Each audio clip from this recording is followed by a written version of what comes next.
go? Peter, you're a local boy, aren't you? I certainly am, actually, yeah. Brought up in Weston-super-Mare and started work in Weston, moved up to Bristol, so before moving on to London, yeah. Now, you've had a distinguished career latterly as head of Visa president, correct? Yeah, CEO of Visa Europe, yeah. Now, big job. You've now been headhunted, I guess, to join Monetize as chairman. Now, tell us about Monetize, because this is a very innovative company, isn't it? Yeah, it is actually. It's just been recognised as the sixth fastest growing technology company here in the UK.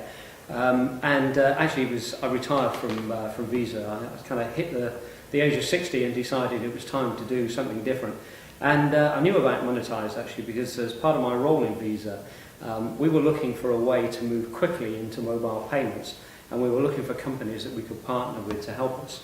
And so we took a stake in Monetize and thought this was just a fabulous business. You know, they were building a lot of the infrastructure that really will enable banks to do their mobile banking. They create the infrastructure, put the apps in place and everything else. And then, of course, what you do is move from banking services and payments, and then you move into end commerce, which is, I think, the next big development we're all going to see. So, our smartphones like this, when are we going to see this really take off? When are we going to be paying all of our bills by a smartphone? It's happening. Okay, It's happening. So absolutely, there are a number of banks already that are offering the mobile banking services. I don't know if you've seen, there's a lovely ad at the moment about the busiest branch that RBS have is the 7:30 train in the morning, and what they show is people paying their bills, sending money to their friends, checking on their balances, moving money between accounts, you know. So absolutely, it's already happening. The payments bit is a bit more difficult because the payments bit, you first of all have to put an infrastructure in across all the retailers in the UK, and it's something called near field communication, which basically means that the mobile device can read the reader that you normally would insert your card in when you go and pay. Right. But unfortunately, your mobile phone doesn't fit in the little slot in the How card reader. secure is that? I'd be, you know, lots of people would surely be worried about this. Yeah, but do you know what? I can remember the days, I'm old enough, that's the trouble, when the first ATMs were available. And I can remember doing the research around them, and people would say, there is no way you'd get me putting a card in a machine, in a wall, outside a branch of a bank, taking money out. Do we ever think about it now?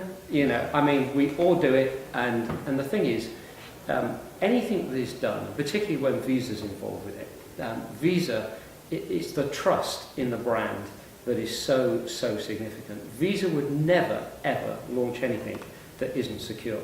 I can absolutely assure you, and again, I've got a phone with a mobile payment device on.